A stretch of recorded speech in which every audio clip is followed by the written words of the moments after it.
आज जो ये कार्यशाला हम लोगों ने यहाँ पे रखी है ये घरेलू हिंसा पे है। और घरेलू हिंसा एक इस तरह की हिंसा है जिसको हम लोग समझते कि मारपीट, और जो बाहर से मारपीट होती है उसको हम लोग समझते हैं हिंसा, पर जो डोमेस्टिक वायलेंस होता है, जो घरेलू हिंसा होती है, वो एक तरह की यदि कोई किसी को गाली भी दे रहा है तो वो भी एक तरह की हिंसा है। तो हमने स्पेशली यहाँ पे आज स्कूल में इसलिए करवाया है यहाँ पे कि जो हमारी बालिकाएं हैं, जो किशोरी बालिकाएं हैं, आपको इस संबंध में आज पूरी जानकारी दी जाएगी।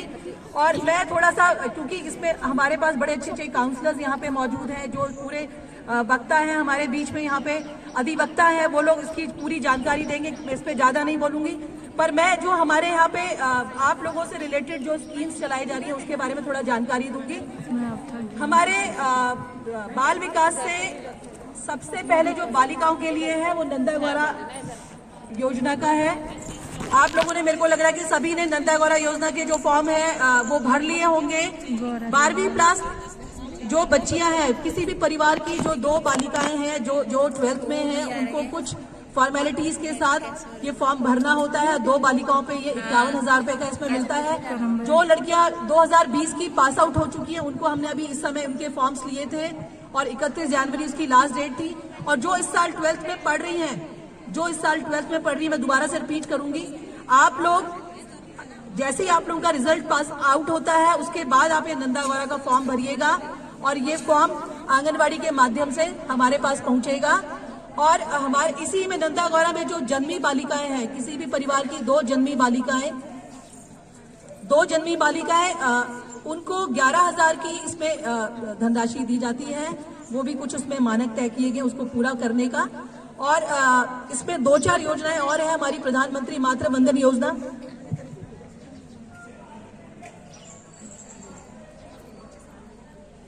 मैं माफी चाहूंगी बीच में, प्रधानमंत्री मातृ वंदन योजना हमारे यहाँ पे चल रहा है। और ये इसमें पहली बार अगर कोई महिला गर्भवती होती है तो उसको ये मिलेगा, चाहे उसका लड़का होता है चाहे लड़की होती है, फर्स्ट प्रेगनेंसी में ये मिलेगा। और ये 3 किश्तों में मिलता है। जैसे ही वो प्रेग्नेंट होती है और वो अपने को पंजीकरण करवा लेती है अपने आंगनबाड़ी सेंटर में, तो उसको अपना अकाउंट नंबर दे देती है, आधार दे देती है, अपना सारे डॉक्यूमेंट्स वो आंगनबाड़ी कार्यकर्ता को दे देती है, तो उसके अकाउंट में 1,000 रुपए की धनराशि दी जाती है। उसके बाद जब 6 महीने की प्रेगनेंसी कर लेती है और अपनी जांचें करवा लेती है और टीटी का टीका लगवा लेती है, उसके बाद उसको 2,000 की धनराशि दी जाती है। जब उसका बच्चा हो जाता है, और ये बच्चा हम लोग प्रेफर करते हैं कि जो वो उसकी जो डिलीवरी हो वो हॉस्पिटल में डिलीवरी हो, संस्थागत जो प्रसव होना चाहिए, ठीक है, घर पे नहीं। तो हॉस्पिटल डिलीवरी को हम लोग बढ़ावा दे रहे हैं इसमें। और जो वो जब उसकी डिलीवरी हो जाती है और उसका जो बच्चा है वो 3 महीने का हो जाता है, जब उसको पहला पेंटा फर्स्ट, पेंटा सेकंड, पेंटा थर्ड का डोज लग जाता है, उसके बाद उसकी 3rd किश्त उसके अकाउंट में 2,000 की दे दी जाती है। यानी टोटल पूरी इसमें 5,000 की धनराशि दी जा रही है इसमें। और जननी सुरक्षा योजना के तहत भी इसमें उस महिला को लाभ दिया जाता है।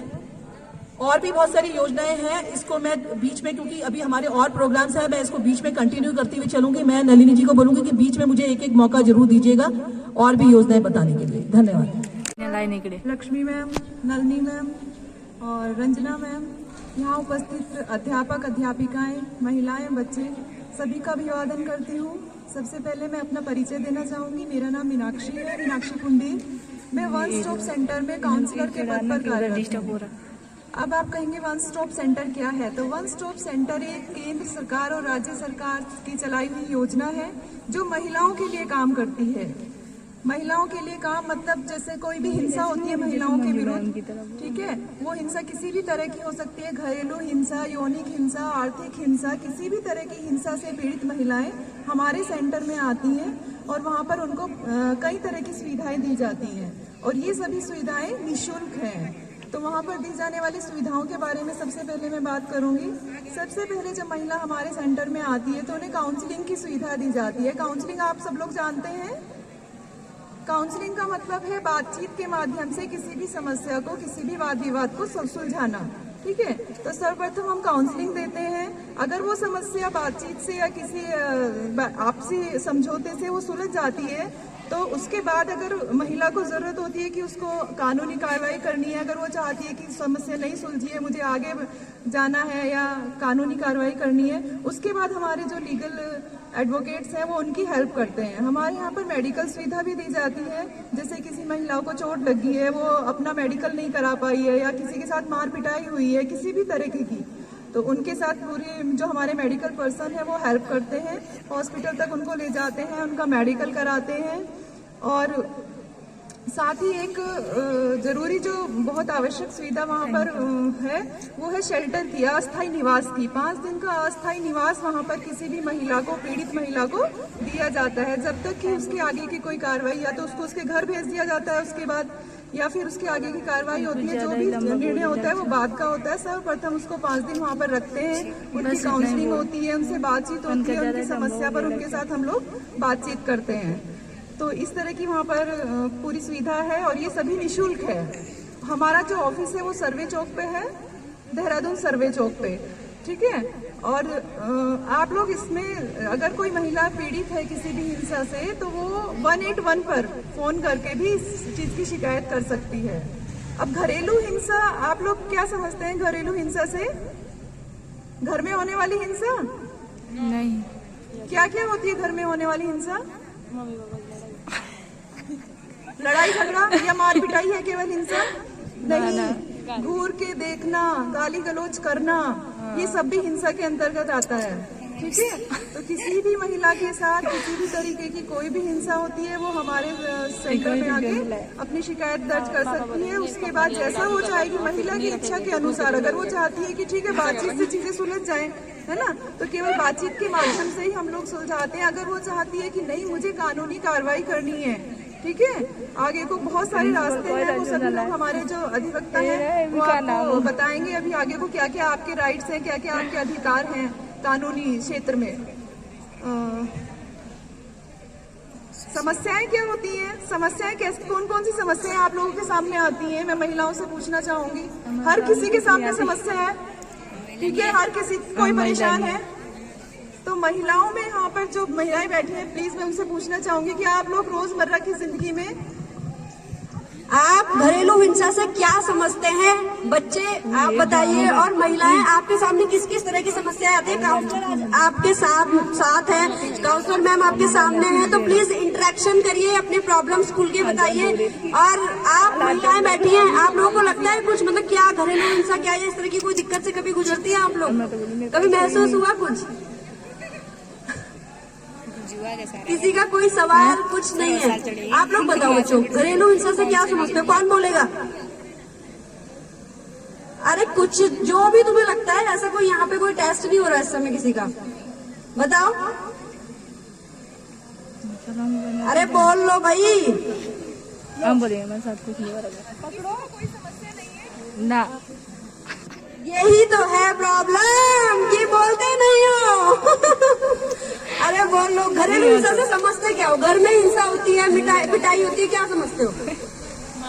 लड़ाई झगड़ा, गाली गलौज। यहाँ धूप में बैठ के पकने के लिए आप लोग नहीं आए हो कि धूप से बस बच रहे हैं?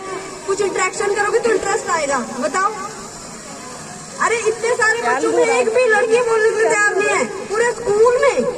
और की तैयारी बता दो, इसके बारे में कौन बोलेगा? ये बोल, वेरी गुड, क्लैप हो जाए भाई इस बच्ची के लिए।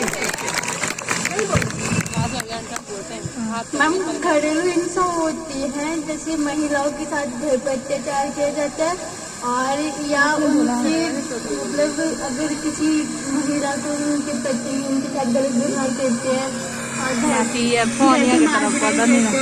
हिंसा कहते हैं। ये घरेलू हिंसा घर पे ही नहीं होती, कहीं और जगह पे होती है। महिलाओं के साथ इसकी आवाज से फोन ही होगी।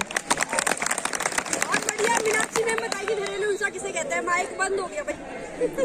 बहुत बढ़िया आपने यहाँ पर खड़े होकर सपोर्ट किया, बहुत अच्छी बात है। देखिए हिंसा की अपने समस्या की पहले हम बात करते हैं। समस्या सबके साथ है, पर किसी ने नहीं बोला कि समस्या है। आपके साथ समस्या नहीं है, होगी, कुछ ना कुछ तो होगी। समस्या के स्तर अलग अलग होते हैं। समस्या का स्तर छोटा हो सकता है, बड़ा हो सकता है। एक छोटा बच्चा है, उसके साथ समस्या है कि मम्मी मुझे जबरदस्ती दूध पिलाती है, जबरदस्ती, वो भी तो समस्या है उसके लिए, है ना। स्तर अलग अलग होते हैं, समस्या सबके साथ है। आप पूरे ग्रुप में से किसी एक को भी अगर मैं पर्सनली बात करूंगी, जरूर एक ना कोई समस्या उसके साथ होगी, है ना। तो हमें कई बार क्या होता है, महिलाएं 15 से 20 साल उस अवस्था में रहती हैं और उन्हें यही नहीं पता चलता कि हमारे साथ समस्या है।